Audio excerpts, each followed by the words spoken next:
अब आइए, अल्लाह के नबी अलैहिस्सलातु वस्सलाम की जिंदगी का एक मौका कौन उठाता? 1939 में 1 सितंबर को इस दुनिया के अंदर दूसरी बड़ी जंग होती, जिसको सेकंड वर्ल्ड वॉर कहते हैं। हम अक़वाम मुत्तहिदा की बुनियाद कैसे डाली गई, हम उस चीज को पेश करते हैं। वो अल्लाह के नबी की जिंदगी से एक वाक़े को उठाया, उन्होंने उस चीज को देखकर कहा कि भाई अगर इस मसले का हल कहीं हो सकता है तो अल्लाह के नबी की जिंदगी से, या तो कुरान से, कुरान में तहकीक की तो थोड़ा बहुत मिला, लेकिन मोहम्मद की जिंदगी में पूरा मसला ही यहूदियों का हल हो गया। और उन्होंने मोहम्मद की उस जिंदगी के वाक़े को के बुनियाद पर उन्होंने अक़वाम मुत्तहिदा की बुनियाद डाली। अब आइए वो क्या चीज़ है। अल्लाह के नबी अलैहिस्सलातु वस्सलाम की उम्र 20 साल थी, उस वक्त में ये वाक़या पेश आया था। उसी वाक़े को देखकर यहूदियों ने अपनी उस तंजीम की बुनियाद डाली। अक़वाम मुत्तहिदा की बुनियाद क्यों डाली गई? 1939 में दूसरी जंग अजीम हुई थी, सेकंड वर्ल्ड वॉर, जिसमें तकरीबन 5 करोड़ लोग मारे गए थे।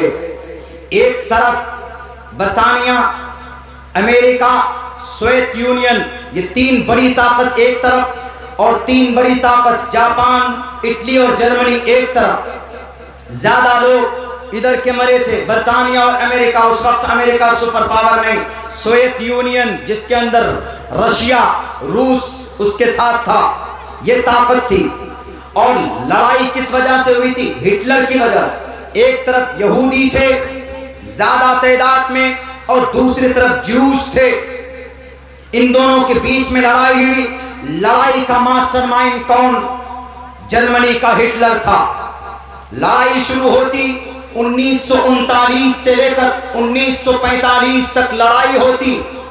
एक तरफ बड़ी ताकत और एक तरफ इधर भी बड़ी ताकत, दूसरी तरफ जर्मनी, जापान, इटली, जो साइंस और विज्ञान का खुदा माना जाता है, जिन्हें आज भी जापान, इटली, इन सब मुल्कों को, ये जब जंग होती रही तो इस जंग में जो सबसे बड़ा कायद था, 7 अप्रैल 1945 को मौत हो जाती है उस हिटलर की।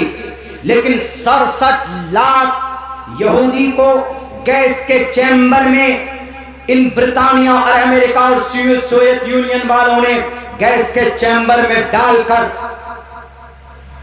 पहले इन्होंने जुल्म सितम किया, ये हिटलर ने। उसके बाद फिर इन्होंने 67 लाख यहूदी को गैस के चैम्बर में डालकर फना कर दिया गया। जब ये जंग खत्म होती है 24 अक्टूबर 1945 को, उसी वक्त में भारत में भी आजादी की लड़ाई चल रही थी। उधर ब्रिटानिया किसके साथ? जापान और इटली के साथ लड़ाई में मसरूफ था। तो यहाँ की ताकत कमजोर पड़ गई, जिसके पादाश में भारत को आजादी नसीब हुई थी। क्योंकि ब्रिटानिया ने कहा था कि मैं अब इंडिया नहीं जाऊंगा, मैं अब अपनी ताकत उधर खर्च नहीं करूंगा। हमारे देश के जवानों को ब्रिटानिया ने दूसरी जंग अजीम में लाखों की तादाद में शहीद करवाया था उसी वक्त में। और उस वक्त हमारे मुजाहिदीन डटकर मैदान में खड़े थे, तब जाकर देश को हमारी आज़ादी मिली थी। तो दूसरी जंग अजीम से भारत को फायदा यह हुआ था कि भारत आज़ादी के तरफ आसानी के साथ बढ़ गया था। एक अलग तारीख है। अलबत्ता जब ये दो तरफ दो बड़ी मजबूत ताकत ने लड़ाई की, ये लड़ाई 24 अक्टूबर 1945 को खत्म होती। लेकिन जब देखा गया कि 5 करोड़ लोग मर गए, फायदा कुछ नहीं हुआ, तो अब कोई ऐसी तंजीम बननी चाहिए कि जिससे लोगों को इंसाफ मिल सके, जिससे लोगों को, मजलूमों को उनका हक मिल सके, इंसाफ की बात की जा सके। अगर कंट्री में उनकी बात न सुनी जाए तो सारे एक ऐसी तंजीम बने पूरी दुनिया के मुल्कों को मिलाकर कि उस तंजीम में आकर कोई भी अपनी बात, कोई भी कंट्री अपनी बात रख सकते और वो बोल सकते हैं कि हमारे साथ जुल्म ज़्यादती हो रही। मेरे भाइयों, 24 अक्टूबर तारीख नोट कर लीजिए। 24 अक्टूबर 1945 को जब अक़वाम मुत्तहिदा की बुनियाद डाली गई तो 50 मुल्क ने शिरकत की कि हम भी मेंबर बनना चाहते, हम भी मेंबर बनना चाहते। इस अक़वाम मुत्तहिदा के 2-3 मेन अग़राज़ मक़ासिद, एक कोई मुल्क किसी मुल्क पर अगर हमला करेगा तो उसको रोकना, दूसरा इंसान पर जुल्म होगा तो इंसानों को इंसाफ दिलाना, तीसरी चीज ये कि अमन और शांति के आलम को बुलंद करना। ये 3 बड़े अग़राज़ व मक़ासिद थे। तो 24 अक्टूबर 1945 को जब बुनियाद डाली गई, इसमें 5 मुल्क आगे बढ़े, अमेरिका, बरतानिया और रशिया और फ्रांस और इटली, सब आगे बढ़े मिलकर। देखते ही देखते कुछ सालों में 185 मुल्क इस तंजीम के मेंबर बन गए। अभी की तारीख में अक़वाम मुत्तहिदा 185 मुल्क इसमें शामिल हैं और इसका मेन मकसद है कि दुनिया के अंदर अमन और शांति कायम की जाए, दुनिया के अंदर इंसाफ की बात हो, कोई किसी पर हमला ना करे। इस अक़वाम मुत्तहिदा का मेन मकसद और गर्ज है। लेकिन उसने कहां से ये सबक उसको कहां से मिला कि ऐसी तंजीम बननी चाहिए जो लोगों की इंसाफ की बात करे। लाल बुजक्कर साहब गुलाम है इस वक्त, यहूदी गुलाम था उस वक्त Japan, Italy, China, Soviet union, America की ऐसी तंजीम बने जिससे लोगों को इंसाफ मिले। कहीं पर उनका कोई मौक नहीं मिल रहा था, कहीं पर उनको कोई डेमो नहीं मिल रहा था कि हम आखिर किस आधार पर, कोई मेथड तो होगा, अब से पहले कोई तंजीम तो होगी जिसने इस रास्ते पर काम किया हो। पूरी दुनिया की हिस्ट्री खंगाल कर देखता है, कहीं पर कोई वाकया नहीं मिलता, लेकिन मोहम्मद की जिंदगी को उठाकर देखता।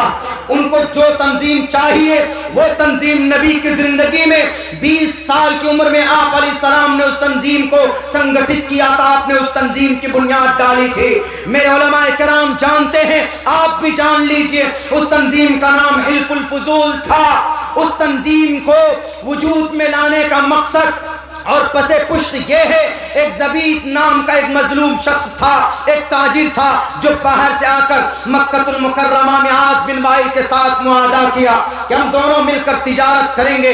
लेकिन जब मुनाफा, उस मुनाफे को आस बिन वाइल लूट लिया, ये बेचारा मजलूम, ये बेचारा अपने आप को बेयार मददगार समझता महसूस करता, कोई इसकी मदद के लिए आगे नहीं आया। तो एक पहाड़ी पर जाकर खड़े होकर ऐलान करता, क्या कोई मर्द नहीं है जो मुझे इंसाफ दिला सके? क्या कोई इंसाफ परस्त नहीं है? नबी के कान में आवाज पहुंचती। हमारे नबी उस वक्त नबी नहीं थे, सिर्फ 20 साल के घट्टे घट्टे जवान थे, लेकिन आप इंसाफ पसंद थे। आप अलैहिस्सलाम ने रुआसाए मक्का को बुलाया, सबको बुला करके कहा कि आप लोगों को शर्म नहीं आती? आपके बीच में एक परदेसी बाहर से आया है और इसके ऊपर जुल्म हो रहा है, आप बैठे हुए देखते हैं। सबने कहा क्या करना चाहिए मोहम्मद इब्न अब्दुल्ला? कहा कि एक तंजीम बनाओ। का नाम क्या होगा? कहा कि उस तंजीम का नाम हिल्फुल फुजूल होगा। हल्फुल फुजूल नहीं, हिल्फुल फुजूल। फुजूल क्यों? क्योंकि उसमें जो रुआसाए मक्का थे उसमें कई सारे रईस मक्का का नाम फुजूल फजल था, इसीलिए उनका नाम दिया गया हिल्फुल फुजूल। और रहीकुल मखतूम की ये तहकीक है, अगर अहले हदीस आलिम की वो किताब है सीरत की, लेकिन मजबूत किताब है, पढ़िए। तो उन्होंने हिल्फुल फुजूल एक तंजीम की बुनियाद डाली और उस तंजीम का मकसद इंसाफ दिलाना, मजलूम के साथ खड़े होकर आवाज में आवाज मिलाकर उनको इंसाफ दिलाना और किसी के ऊपर कोई जुल्म ज़्यादती न करना। यहूदियों ने देखा जो हम बनाना चाहते हैं वो मोहम्मद की जिंदगी में मौजूद है और पैटर्न वही रखा। जैसे यहूदियों ने, अल्लाह के नबी ने कई सारे कबीले, कई सारे बड़े सरदारों को बुलाकर तंजीम बनाया था, आपने कमेटी बनाई। तो अब यहूदियों ने भी कहा कि हमारा मेथड चेंज नहीं होगा, क्योंकि हमको यकीन है, यहूदी जानता है कि मोहम्मद वो शख्स है जो कभी भी फेल्योर नहीं हुआ, जो कभी भी अपने मिशन के अंदर नाकाम नहीं हुआ। वो नाकाम होकर भी कामयाब। सुलह हुदैबिया में बज़ाहिर दिखता था कि मोहम्मद नाकाम हो गए, लेकिन उसको इन्ना फतहना लका फतहम मुबीना करार दिया गया। यहूदियों ने रिसर्च की, वो तंजीम के बेस पर हिल्फुल फुजूल को देखकर आज अक़वाम मुत्तहिदा की बुनियाद डाली गई।